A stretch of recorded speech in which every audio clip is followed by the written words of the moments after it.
Aquí estamos en Ecolazo, tan esperado para nosotras y yo creo que para muchas personas. Un espacio para la comunidad, para las organizaciones, pero también para el área gubernamental, ¿cierto? Colegios, universidades. Estamos aquí con el programa número 1, el capítulo Sembrando Futuro en tiempos de urgencia.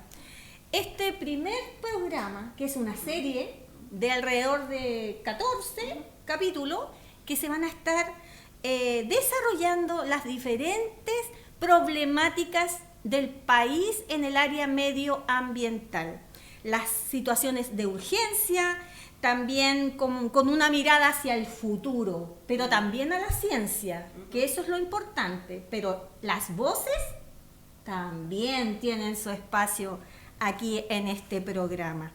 También tenemos temáticas que serán abordadas en los restantes programas, en donde ustedes van a poder también ir en las diferentes redes, ir entregando sus opiniones, sus necesidades, para que podamos acá tocar cada una de esas situaciones.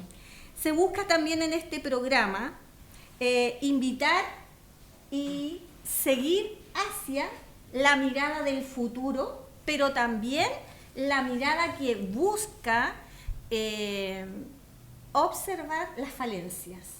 Todas las falencias que existen hoy día a nivel país, así como hemos visto las crisis de cambio climático, en donde hemos visto que ha habido pérdidas también humanas, pérdidas de infraestructuras como es la vivienda, como también en el área de las fallas que hubieron con todo lo que tiene que ver con la electricidad, con las empresas de agua y así sucesivamente, que nos demuestran la necesidad de tener un espacio en donde podamos aprender, crecer y superar. Pero principalmente aquí con nuestra invitada tan querida, gracias, que es una gran exponente del medio ambiente, bióloga de la Universidad de Chile y doctora en geografía de la Universidad de Leipzig, de Alemania.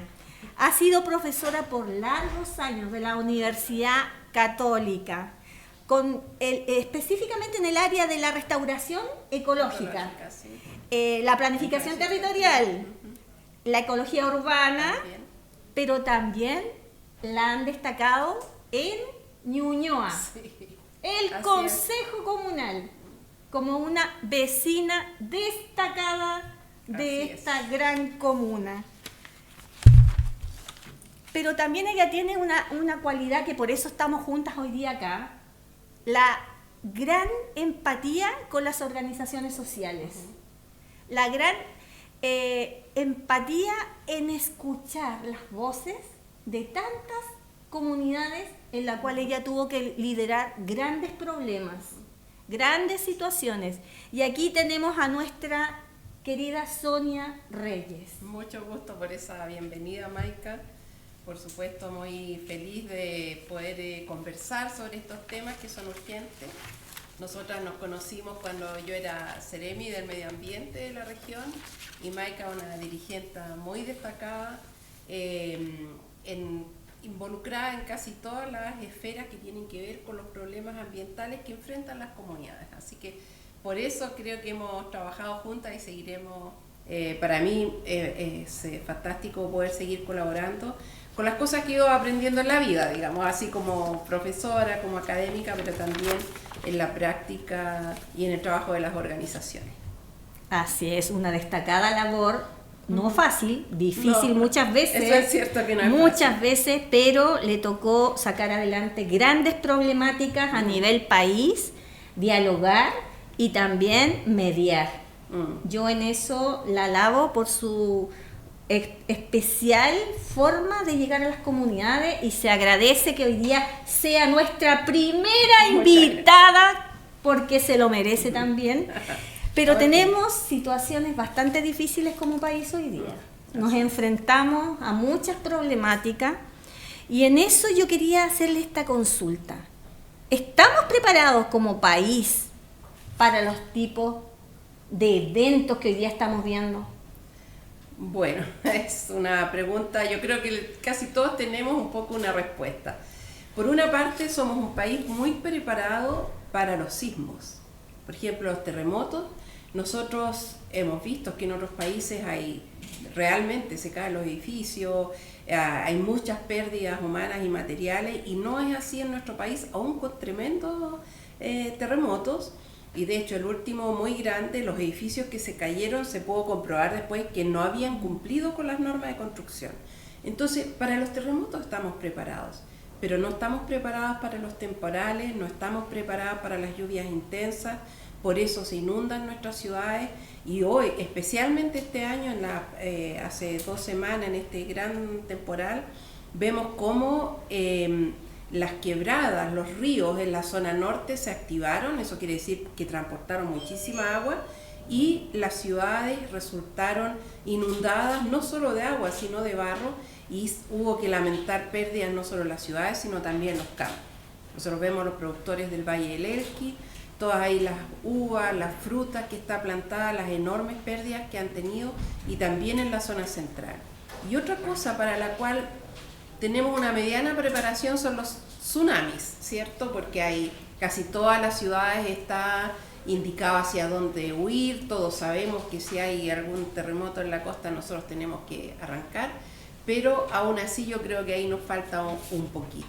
Así que para las temporales y las lluvias, lamentablemente la respuesta es que no estamos muy bien preparados. Ni en el norte, ni en el centro. Quizás las ciudades sureñas son las que más, porque viven en un ambiente más lluvioso. ¿Y qué podemos esperar para los próximos años?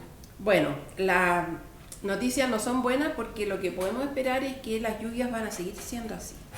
O sea, en total en el año va a llover menos por causa del cambio climático, pero esa lluvia que va a caer concentrada en pocos días. Eso fue lo que nos pasó hace 2 semanas. Así, digamos, en lugares donde llovieron 300 milímetros en un fin de semana. Aquí en la comuna de Macul vi un dato entre el día de las lluvias, entre el jueves y el viernes, 120 milímetros.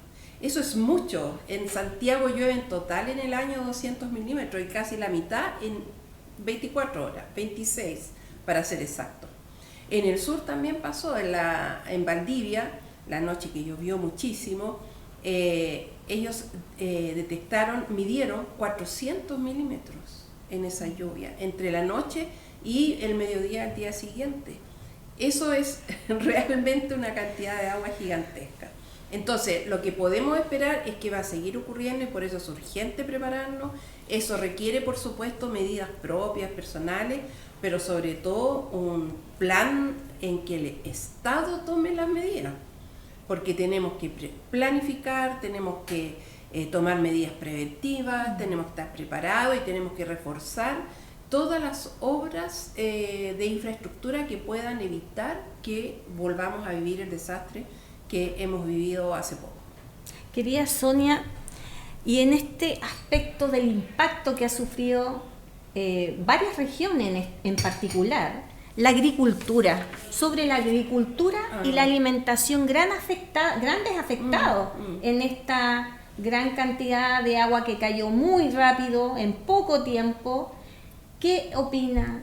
Bueno, la agricultura tiene un rol extremadamente importante, y estamos pensando no solo en la agricultura de exportación, estamos pensando en toda la pequeña agricultura y en la agricultura familiar campesina, porque esa es la agricultura que pone los alimentos en nuestra mesa. O sea, las papas que nosotros comemos, el choclo, la cebolla, toda la lechuga, las frutas, las manzanas, esas son producción local, algunas de la propia región, ¿cierto? En el norte comen los tomates del norte, por acá comemos los tomates de Limache, en el sur probablemente tienen que traer los tomates de la zona central, pero esa agricultura ha sido muy afectada porque después de los periodos de sequía, o sea que nuestro problema era el agua y el riego, vienen estas lluvias torrenciales que inundan las plantas, que se llevan lo que está sembrado, que dejan las semillas o las pequeñas brotes inundados largo tiempo, entonces se echa a perder y se pierde esa cosecha. Entonces la lluvia de hoy día no vemos que suban los precios en la feria, pero en 3 meses más, 4 meses más, cuando se tenía que cosechar lo que hoy día estaba ahí plantado, ahí es cuando viene el impacto en los precios porque hay menos producción. Justamente ayer estuve en un seminario donde mostraban que en general la agricultura en América Latina, producto del Niño, muestra un impacto que es como entre 5 o 6 meses después que suceden estas lluvias torrenciales, y todos los países están tomando medidas. Por ejemplo, había alguien de Panamá que mostraba cómo el gobierno allá tiene un programa en que le compra toda la producción a los agricultores y la lleva a unos mercados que son como mercados municipales y los vende a bajo precio, para evitar, al venderlo a bajo precio, evita que haya otros que suban demasiado los precios. Y se asegura esta distribución, porque no todas las regiones del país son igualmente afectadas, entonces hay regiones que siguen cosechando y regiones que no. Y hay una gran preocupación, también vimos ejemplos de Brasil. Entonces, podemos, para hacer corta la respuesta, porque me estoy entendiendo mucho, pero lo que quiero decir, la agricultura es afectada, la que más se afecta y la que más nos preocupa es aquella que está orientada a la producción de alimentos y los alimentos básicos nuestros, el arroz, el maíz, el trigo, las papas, las frutas, la verdura de consumo cotidiano. Esa es la que más sufre y para eso se necesitan medidas gubernamentales, no solo medidas individuales. Bueno, estamos viviendo momentos difíciles como país con el cambio climático, sí, pero no somos únicamente Chile, esto ya se está generando a nivel mundial, ¿cierto? Y en nuestro país específicamente se retiraron 42 decretos de Contraloría, tenemos esta crisis del cambio climático y ante este impacto, ¿cómo es la mirada panorámica? ¿Cómo lo ve usted? ¿Cuáles serían los problemas ambientales que debemos abordar, mirar, así como país, como con urgencia, tomando en cuenta que ya tenemos 42 decretos, se regresaron algunos, pero no todos, que cumplían esta función, que requiere tanto el país como la posibilidad de las comunidades y los territorios para avanzar? Claro. Bueno, si me preguntan a mí cuáles son los problemas ambientales urgentes, separarían en 2 niveles. Uno son los problemas ambientales que se han generado en nuestro propio país y otro es el cambio climático, que además es un impacto global. Entonces hablemos de estos primeros. Por ejemplo, un problema central que tenemos tiene que ver con los cursos de agua, con la contaminación de las aguas y también con la urbanización sobre los humedales, sobre los ríos, que altera el ciclo hídrico. Entonces, cuando además vienen los temporales, esto genera impactos más graves. Entonces, no es solo, es un problema de base que tenemos, pero que es agravado por el cambio climático. La disposición de residuos, porque no está funcionando bien la recolección de residuos. Es decir, la recolección tradicional que se lleva todo tipo de residuo orgánico, inorgánico, reciclable, no reciclable, eso funciona. Pero todo el plan que hemos tenido y que se empezó a implementar en el gobierno del presidente Boric, que fue la separación de los residuos para que en cada comuna, a través de la ley de responsabilidad extendida del productor, cada uno de nosotros pudiera en nuestra casa separar los cartones, los vidrios, todos esos materiales que se pueden procesar y recuperar. Eso ha dejado de funcionar paulatinamente en casi todas las comunas, por lo menos en las comunas de la región metropolitana, en las que ya estaba instalado. En otras ciudades está recién empezando eso. Quizás en esas ciudades que hoy día están partiendo por la voluntad de sus municipalidades, tienen mejores, perspectivas. Sin embargo, yo creo que los problemas asociados a los residuos son grandes porque no podemos reciclar y porque hay mucho vertedero y microbasural. Hay una mala costumbre instalada, hay personas muy inescrupulosas que se llevan los residuos a cualquier lugar y básicamente los vemos en nuestros ríos, en las quebradas, y es realmente un espectáculo lamentable. La minería, las actividades productivas en general también en mayor o menor medida tienen impacto sobre comunidades locales, y la actividad forestal lamentablemente junto con producir fuente de trabajo también ha legado toda una problemática asociada a los incendios forestales. Entonces eso, yo diría que son nuestros grandes problemas. Podría agregar que en las ciudades, sobre todo en las grandes ciudades, hay una falta de áreas verdes, hay un difícil contacto con la naturaleza y eso afecta a la salud de las personas. Y diría que esos grandes problemas, ¿cuál es el gran desafío? Darnos cuenta que el cambio climático afecta y los hace aún más graves. Entonces, por eso que ahora tenemos que tomar acciones urgentes y necesitamos autoridades, necesitamos gobierno, necesitamos, digamos, instituciones que estén convencidas de la urgencia de trabajar en la adaptación y la mitigación del cambio climático. En este aspecto yo voy a ahondar de nuevo en los decretos. Sí, se me olvidé los vamos decretos. a ahondar en los decretos. Se retiraron 42, sí. Se regresaron unos pocos, pero quedan unos cuantos Sí, todavía sí. en revisión. Sí. Usted que tiene la experiencia respecto de aquellos decretos, pero también los pronunciamientos políticos en relación al medio ambiente y a estos decretos, en relación a las comunidades y a las organizaciones sociales, que tenemos dos polos opuestos, luchando. Mira, por una parte, yo creo lo de los decretos es preocupante, sobre todo porque algunos estaban ya a punto de ser, digamos, cuando están en Contraloría, quiere decir que la Contraloría está revisando que todo el procedimiento para elaborar ese decreto estuvo bien hecho. No revisa el contenido, eso ya está bien. Lo que se mira es si efectivamente fue tomado razón, si había que ponerlo públicamente, si se puso, que se hace una revisión administrativa. Bueno, todos estos decretos estaban entonces a punto de transformarse en ley y ahí es donde nos preocupa. Por ejemplo, había un decreto que es la norma de material particulado fino. ¿Qué significa eso? Que iba a ser más exigente y eso es para evitar la contaminación del aire, obliga a disminuir los niveles de material particulado fino. Y ese es un problema, y eso fue otro que se me olvidó mencionar delante.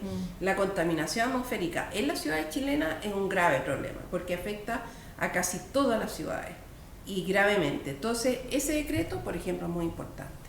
Hay varios decretos que tienen que ver con protección de biodiversidad, con la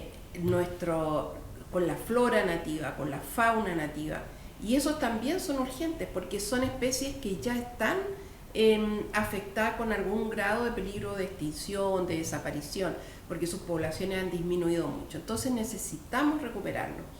Bueno, entonces es preocupante porque han pasado los meses, 5 meses, y todavía no vemos que se vuelvan, se restituyan, no. Porque eso deberían ser promulgados. Entonces, ahí hay un retroceso importante en la legislación ambiental que quisiéramos que se revirtiera prontamente. Y en una mirada así hacia el futuro, porque esa es la idea, presente y futuro. ¿Cuál sería la propuesta de Sonia Reyes para enfrentar los problemas ambientales, pero así de lleno en Chile? Bueno, yo creo que en primer lugar, como organizaciones, como ciudadanos, como todos del lugar donde estamos trabajando, tenemos que contribuir a crear la conciencia de la urgencia y también a convencer de la posibilidad de actuar. Lo que a mí me pasa a veces porque me toca hablar mucho del cambio climático y de sus efectos, y claro que son efectos negativos, que siento que muchas veces yo leo en redes, me salen muchas publicaciones en Instagram, en Facebook, que dicen lo terrible que es el cambio climático, cómo va a disminuir la provisión de agua, van a desaparecer los bosques, nos vamos a quedar sin pesca, en fin.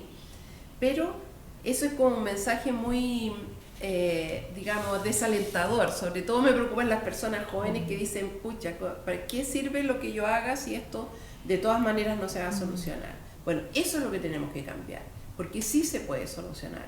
Es decir, los seres humanos hemos causado ese daño, entonces los seres humanos tenemos la obligación, no solo en Chile, no solo en Santiago, no solo en América Latina, sino en todo el planeta, tenemos esa obligación de actuar.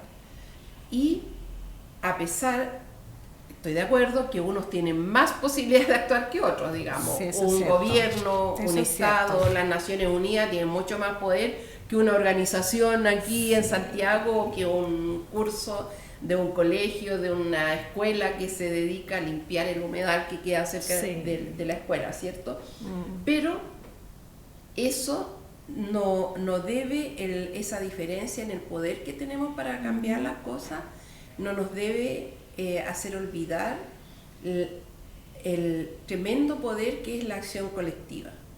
Es decir, si nosotras como ciudadanas, como ciudadanos, en nuestras comunidades, quienes somos profesores o profesoras, con nuestros estudiantes, con la familia, digamos, en los espacios en los que participamos, le transmitimos a las personas no solo la urgencia de actuar, sino cómo actuar. Y por ejemplo, el panel intergubernamental de cambio climático, que reúne científicos de todo el planeta, ha dicho que la medida más importante, la más importante de todos para mitigar el cambio climático es plantar árboles. Eso ya no es transformar el mundo, necesitamos las Naciones Unidas para plantar árboles. Necesitamos nosotros tener los viveros, juntarnos y plantar. Y mucha gente está haciendo eso. Entonces yo creo que tenemos que darnos cuenta también del poder de la organización. Si queremos proteger humedales, podemos protegerlo. Tenemos que organizarlo, sí, porque no es una persona sola, son muchas personas que trabajan por un objetivo común, sobre todo pensando en la juventud, sobre todo pensando en las niñas y niños que hoy día están naciendo, que tienen 1 año, 3 años como mi nieta, y que yo quiero que ella tenga un mundo mucho mejor que aquel en el que yo viví. Sonia, De ahí viene.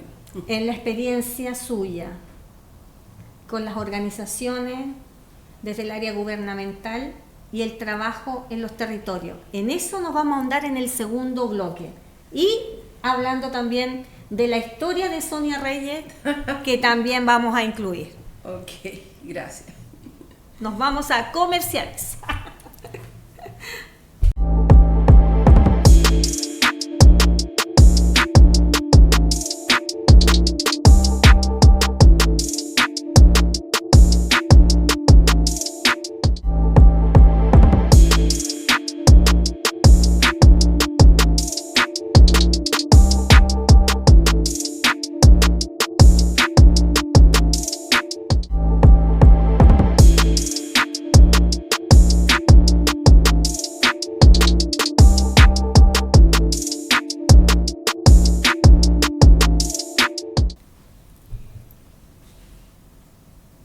Aquí seguimos con Ecolazo, el programa que tiene ciencia, voces y también futuro, que eso es lo importante, porque queremos construir desde las bases, pero también desde el área gubernamental.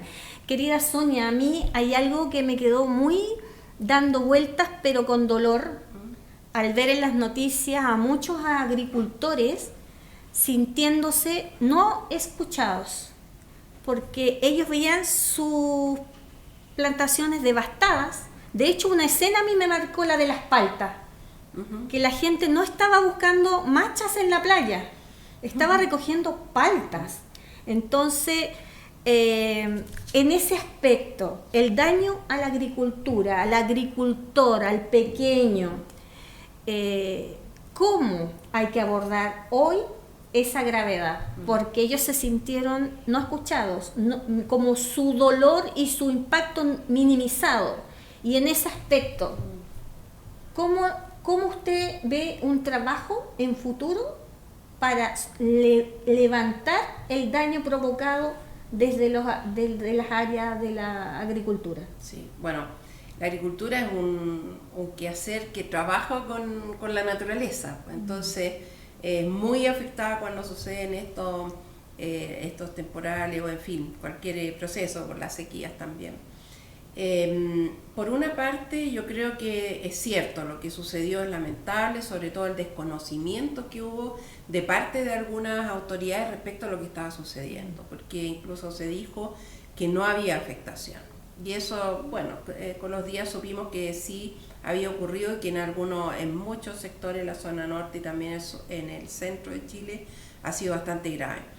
Entonces, claro, eso es algo que ya ocurrió y ahora hay que generar todos los fondos para la recuperación, porque la agricultura además es una actividad cíclica, entonces cuando cosechan tienen los ingresos, pero han gastado todo para la semilla, para los fertilizantes, la mano de obra que se necesitó al principio y ahora estaban esperando la cosecha y esta no llega. Entonces, si no hay esos ingresos, entonces no puede seguir el siguiente ciclo. No puede seguir. Y eso hay que atenderlo urgentemente.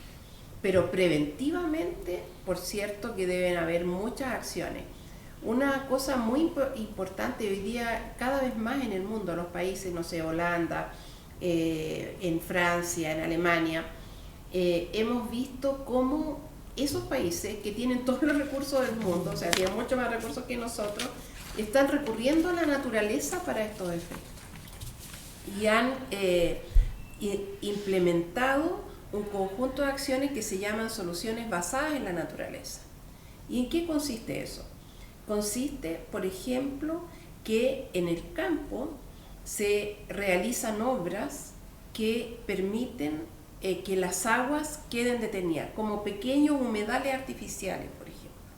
Sectores que no están cultivados, que permanecen ahí en reserva, que puede ser en un pequeño lomaje, en la parte más baja, y ahí se ponen plantas adecuadas, y eso va a servir para acumular agua.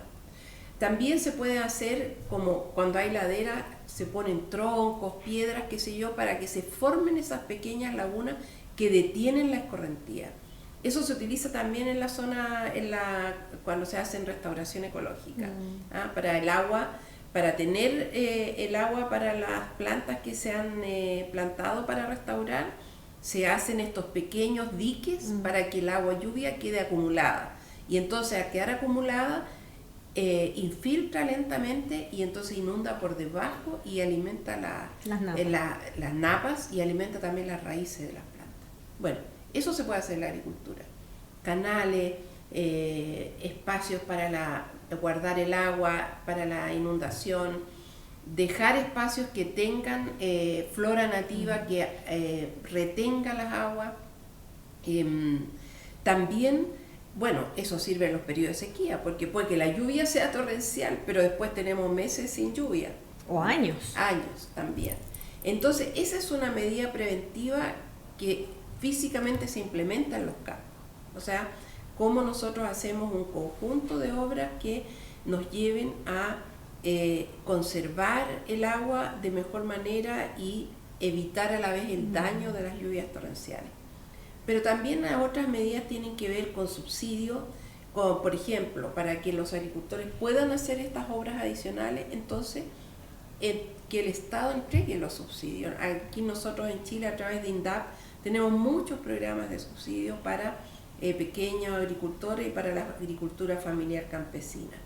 Eso se puede subsidiar porque nosotros queremos que no solo, o sea, contar con arroz, no es solo que haya plantas de arroz que se cosechen, es también que el campo esté protegido para no se pierda la cosecha. Lo mismo pasa con los incendios forestales. Si yo quiero controlar los incendios forestales, no tengo que invertir solo en cuerpos de bomberos o en mecanismos para apagar el fuego. También tengo que tener tranques que acumulen agua para poder sacar agua cuando estamos en un incendio y el helicóptero, cisterna o el avión cisterna, pueda sacar agua de ahí. Entonces, esa obra, que es en realidad una obra de acumulación de agua, también sirve para el incendio forestal. Y eso requiere un Estado decidido, requiere un gobierno, requiere autoridades que redireccionen los recursos para esos fines.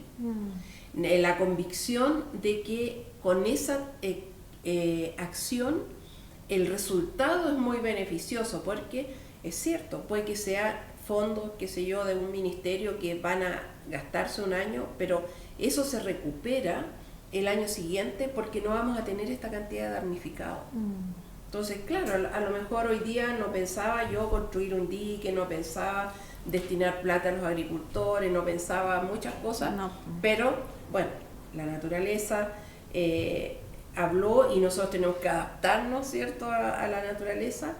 Y eso, ¿cuál es el beneficio para un Estado que piensa que tiene mirada de futuro? Es que a futuro vamos a tener asegurado el alimento y vamos a evitar todos estos daños.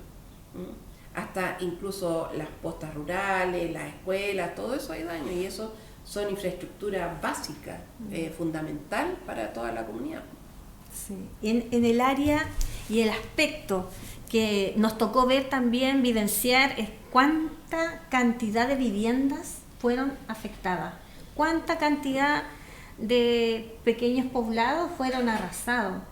Y en eso, vivienda, Ministerio de Medio Ambiente, yo creo que eso debe cohesionar un orden más responsable en donde se construye. Y hemos estado viendo la batalla de los humedales, que hay muchas organizaciones, compañeros nuestros, que están en esas luchas de años para proteger sus humedales, para que no se construya sobre ellos.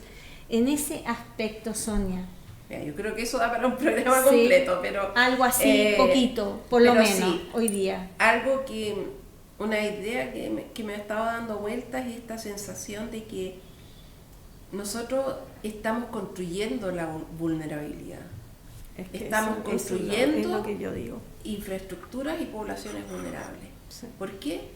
Porque la vivienda se construye en el cajón del río o en un lugar que fue siempre un humedal o justo a donde termina la quebrada. Nosotros aquí la cordillera de los Andes en Santiago hay muchísimas quebradas y estas quebradas ¿dónde terminan? En una calle y después viene una población y el costo de hacer tremendas obras para evitar las inundaciones es muy grande.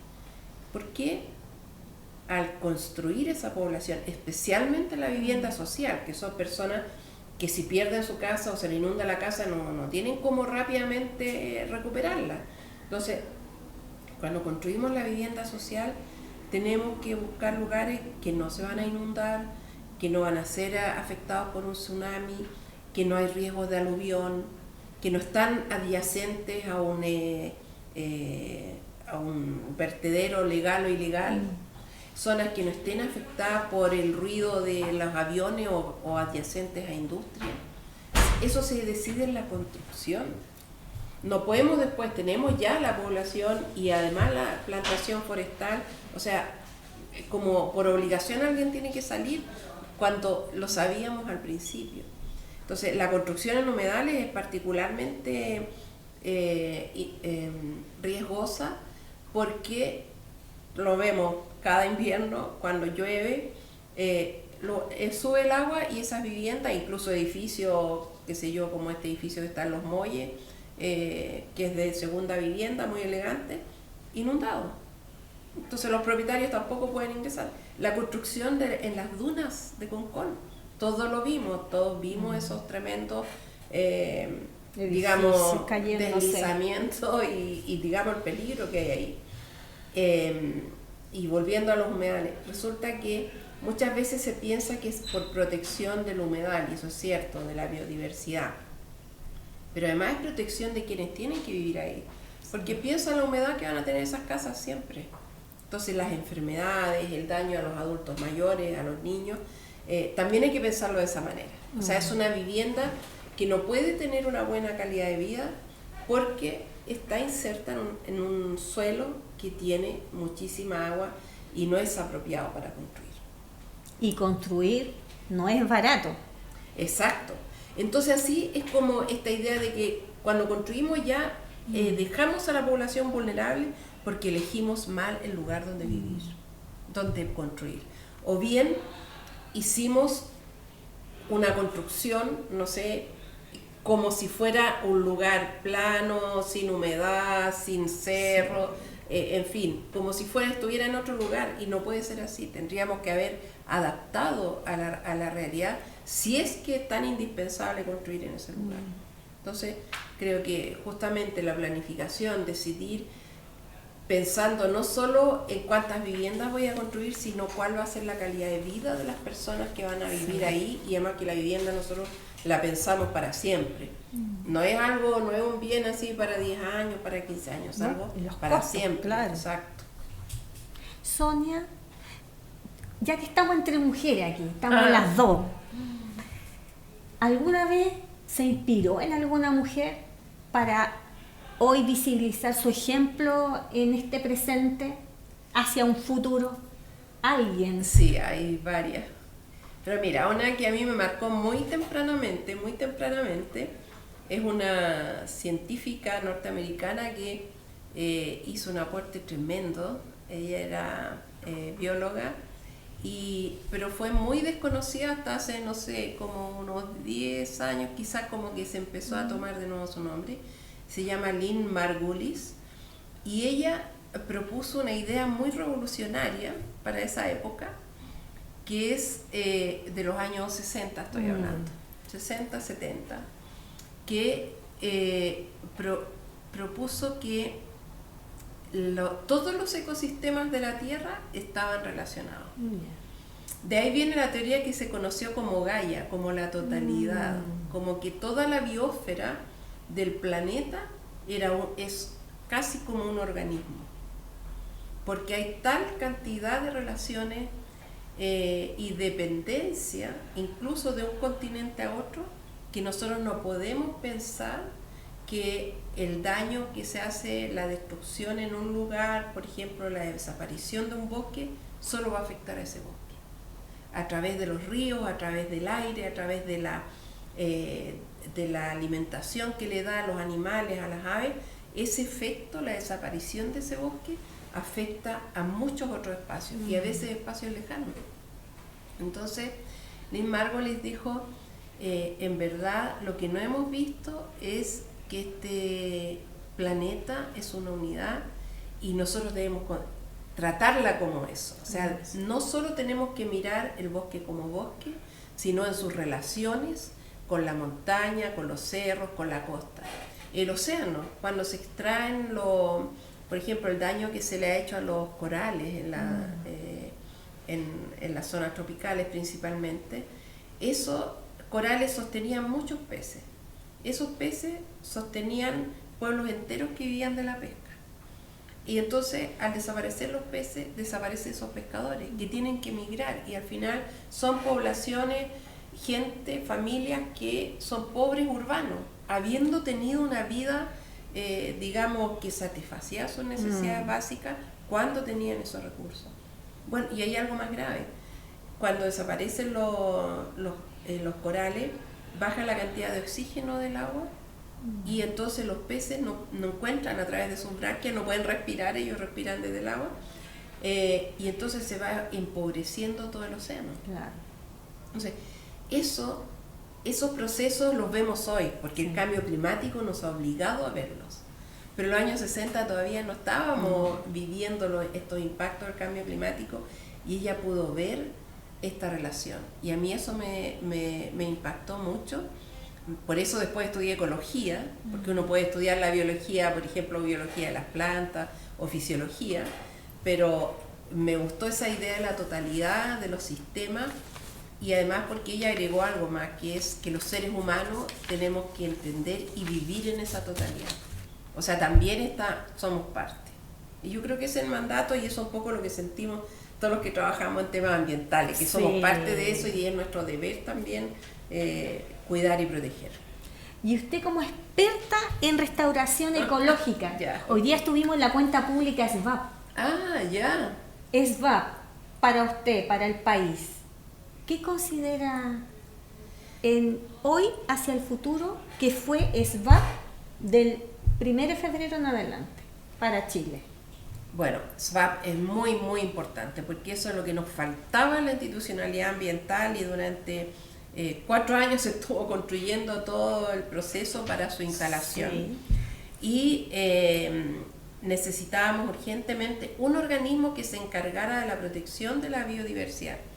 y de los ecosistemas y también de la restauración ecológica. No solo parte de esas funciones las realizaba CONAF, pero no todas. Ahora, por ejemplo, SVAP tiene las atribuciones para establecer los paisajes de conservación, que son sectores que albergan no solo áreas protegidas, sino también zonas agrícolas, zonas con algún tipo de explotación, pero lo que buscan los paisajes de conservación es que todas las actividades que allí se realicen, toda la vida de todas las personas y las actividades productivas, cuiden esos elementos que hay que conservar. Por ejemplo, si tenemos campo y estamos cultivando, tenemos producción de leche o de queso, bueno, hacemos eso, pero cuidando que no se contamine el agua o manteniendo el bosque que rodea esos sectores. Si son zonas turísticas, bueno, se realiza el turismo, pero sin destruir, sino cuidando todo. Esos son los paisajes de conservación. Entonces, el SVAP tiene más funciones que lo que hacía la CONAF. La CONAF, el diseño es que la CONAF se transforma en otro servicio que se llama CERNAFOR, que es un servicio orientado a la actividad forestal, y el SVAP se dedica a la conservación.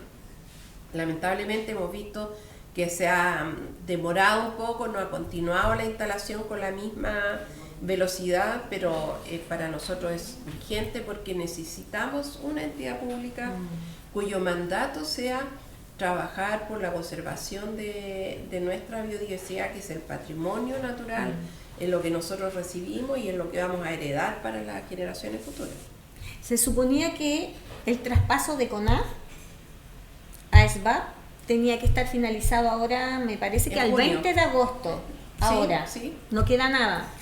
Se retrasó 3 años más ahora. ¿Eso qué significado va a tener para este proceso?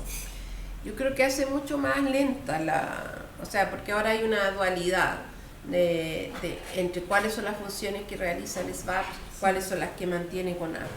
A mí no me cabe duda de la capacidad de los profesionales de CONAF, que han trabajado durante muchos años en conservación, no solo los guardaparques directamente, también todos los profesionales, toda la administración que requiere eso.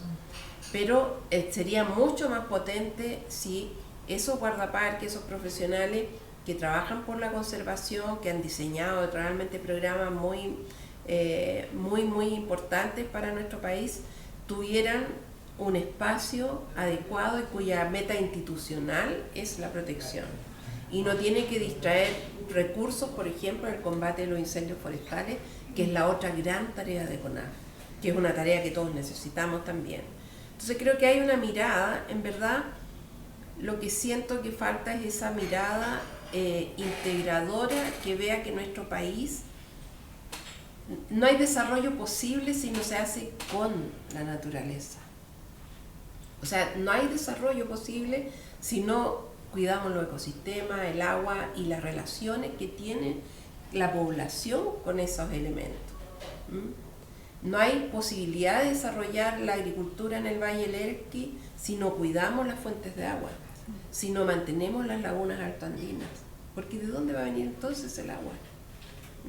Entonces, lo que necesitamos es una mirada que entienda que la posibilidad de desarrollo es justamente la naturaleza, todos los ecosistemas, los bienes naturales, los servicios ecosistémicos. Esa es la base de nuestro desarrollo. No es la protección de la naturaleza, no es una amenaza para el desarrollo. Pero si uno cree que el desarrollo es solo crecimiento económico, está muy equivocado, porque en Chile, cuando hubo crecimiento económico, de todas maneras se mantuvo la pobreza. Entonces tenemos que cambiar completamente la mirada respecto de cuál es la importancia. Para tener alimentos mañana necesitamos proteger los ecosistemas hoy. Para tener viviendas seguras mañana necesitamos proteger hoy día nuestros humedales. Para que los niños del futuro puedan jugar, puedan desarrollarse, puedan aprender, puedan lograr ser personas felices, necesitamos hoy día construir eso. Hoy día empezar a proteger todos esos recursos, todo eso que ellos van a necesitar en el futuro para desarrollar su vida. Y esa es la idea de este programa, que Claro que trabajemos sí, ciencia, futuro, historia y presente. Pero ahí tengo una pregunta, yo creo que tal vez por el tiempo va a ser la última. Desde el área de la sociedad civil, que esa vereda de Sí. la que yo vengo, siempre del lado del vecino, de la comunidad, de la organización, ¿cuál es la importancia de que el trabajo sea conjunto, que las voces se escuchen? Porque desde esa área yo escucho, veo el sufrimiento de tantas organizaciones que no ven avanzar sus problemáticas y que se sienten desplazadas. En ese aspecto, la experiencia que le tocó vivir como Ceremi, ¿qué ejemplo o qué se puede tomar de ese trabajo para dejarlo aquí presente hoy día? Seré breve, porque uno de los más grandes ejemplos de la eficacia de la acción de las organizaciones es la ley de humedales. No nos olvidemos, fue promulgada el año 2020 porque hubo muchas organizaciones que demandaron eso insistentemente, tan insistentemente que se aliaron con profesores de las universidades, principalmente la Universidad de Concepción y la Universidad de Valdivia, pero luego se sumaron otras universidades y juntos levantaron esa demanda para que, de manera que en la Cámara de Diputados se generó ese proyecto y se aprobó, pero eso fue por la organización, no solo y además estas organizaciones lograban involucrar a sus municipalidades, a los alcaldes con los consejos. Entonces fue un movimiento ciudadano que culminó con una ley y hoy, después de mucho, que se fue uno de los grandes trabajos que hicimos, tenemos casi 160 humedales protegidos en Chile. Y eso no se puede echar atrás, porque ya existe la declaratoria. Entonces ese para mí es un gran ejemplo de la eficacia de la acción coordinada. Lo que sí debemos siempre mirar, ¿cómo decirlo?, cómo sumar, cómo colaborar, cómo hacer cada vez mayor cantidad de personas y organizaciones detrás de un proyecto y no trabajar fragmentadamente. Es cierto, hay temas que son nuestros y lo vamos a desarrollar, no sé, la protección de este humedal o la recuperación de este espacio, pero eso no quiere decir que no trabajemos junto con otras organizaciones y sobre todo también transmitir todo lo que hemos aprendido. Y yo creo que quienes trabajamos en la universidad tenemos un deber ahí también de transmitir esos conocimientos y de estar del lado de las organizaciones. Así que yo creo que la organización es fundamental porque no hay manera, es la única manera que como estas nuevas ideas y esta mirada nueva llega a toda la sociedad, de todas las edades, de todas las comunas de Chile. Sonia, y para el futuro, para este futuro como lo vimos hoy día, que tenemos estos decretos que no sabemos qué va a pasar, que a veces tampoco ayuda mucho la difusión de las declaraciones, que a veces la sociedad civil se siente desplazada. Sonia Reyes, ¿qué mensaje le deja a esas comunidades que hoy día se pueden estar sintiendo no escuchadas, desplazadas y con sus problemas sin solución? Que no pierdan la esperanza, que no pierdan la decisión de actuar. Tenemos que mantener esta llama y hacerla crecer, porque si no, nos quedaríamos sin nada. Entonces, es cierto, no siempre las cosas avanzan al ritmo que uno quiere, pero la construcción de comunidades fuertes, de organizaciones fuertes, es un paso fundamental antes de la transformación del país. Que ese es mi mensaje, que no se dejen de caer y todo lo contrario, recuperen a muchas personas que quizás se han desilusionado y busquen a nuevas personas que se sumen a estas iniciativas. Todas las iniciativas son que nos ayudan a reconectar con la naturaleza y con las otras personas, mantienen vivo el tejido del país y también nos permiten enfrentar no solo los problemas ambientales, muchos otros problemas que tenemos y para los cuales estamos todos comprometidos con nosotros y con nuestras vecinas, nuestra comunidad, nuestras familias. Así que eso, no dejen caer los brazos. Así es. Sonia Reyes, a mí me tocó trabajar conjuntamente, cohesionadamente, en varias situaciones, en varios el protocolo de olores, Sí. nos tocó trabajar Eso es muchos cierto. años, se sacó adelante, Sí. el protocolo está ahí ya funcionando y fue un trabajo que se agradece, de verdad, porque nos sentimos como organizaciones atendidos nuestras problemáticas en relación a ese trabajo suyo con las organizaciones sociales y el futuro. Sonia Reyes, ¿qué sintió en ese proceso, No, en general, de ese trabajo con las comunidades?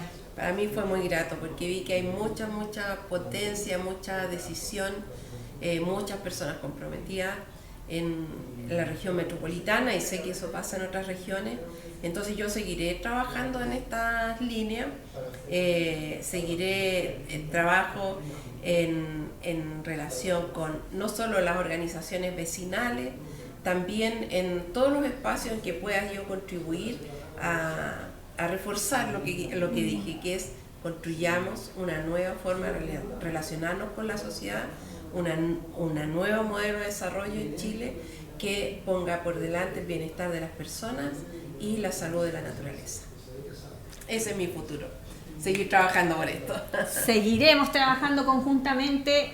¿Y Sonia Reyes en qué está hoy día? Yo estoy, además de haciendo clases, soy candidata al comité central del Frente Amplio.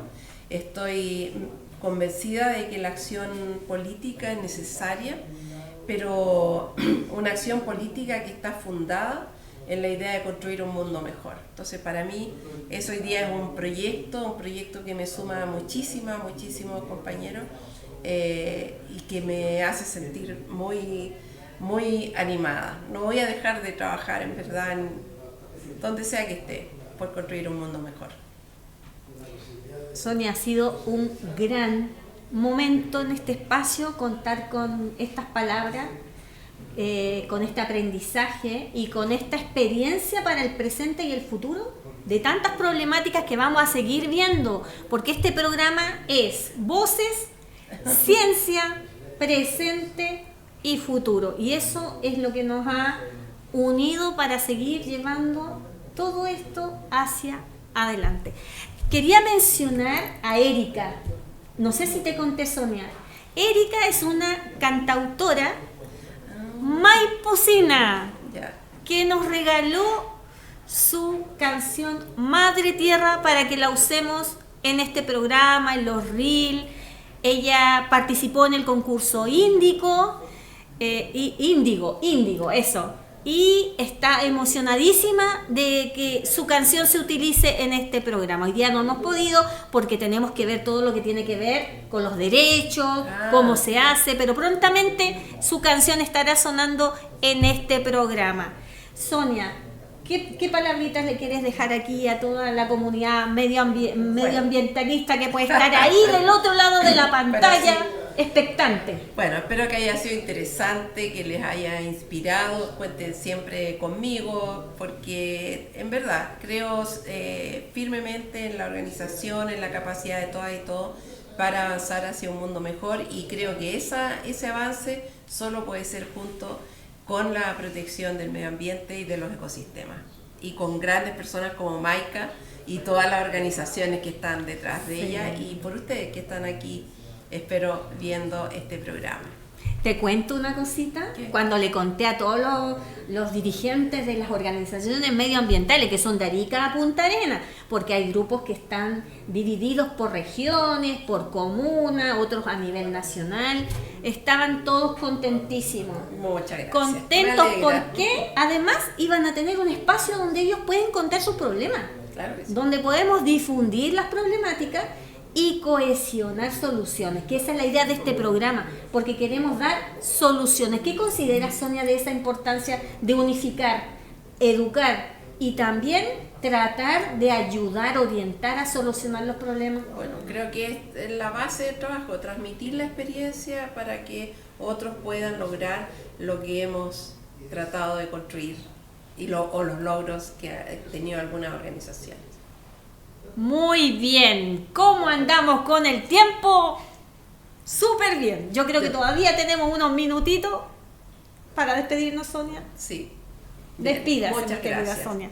No, solo decir un poco lo que ya les dije, no pierdan la esperanza, sigan trabajando y vamos construyendo en conjunto esta nueva cultura de respeto, de compromiso y de transformación de nuestro país para que sea un país que albergue, que sea un verdadero hogar para todas y todos nosotros.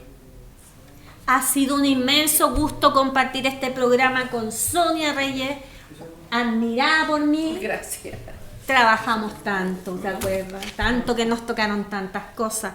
Pero nos vemos la otra semana también porque tenemos otro punto súper importante. Sí. El próximo capítulo se llama ¿Preparados para los sismos? Sí, sí.